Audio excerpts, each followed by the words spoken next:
September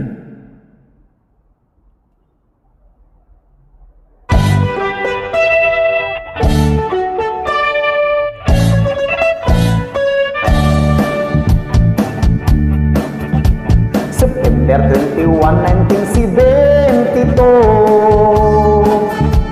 tungod sa korpyo gidakop akong lolo.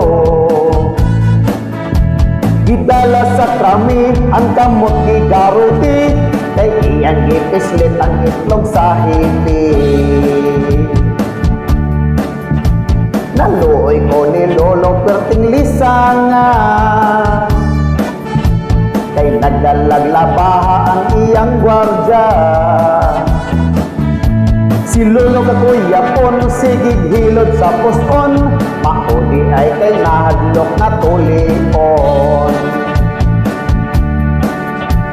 Wala gayon matago iyang sikrito, nasakpan natisot ang akong lolo.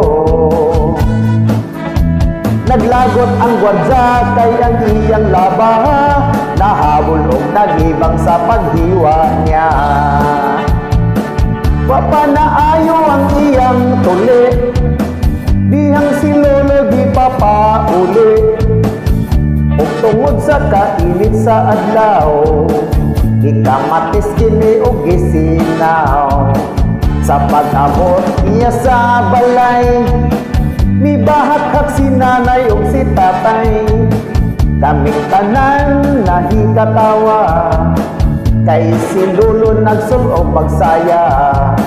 Si lolo sa perting laguta, kay nagsigig katawa si lola.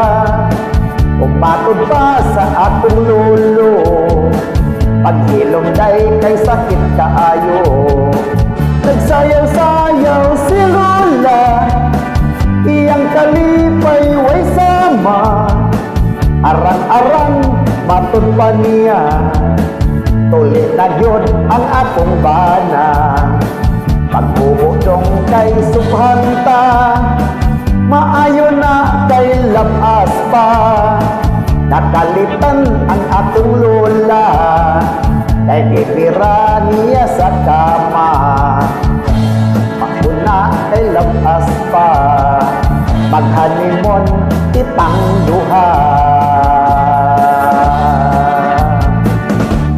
Mapilis bilanon sa pagtuli sa kong lolo a long time ago.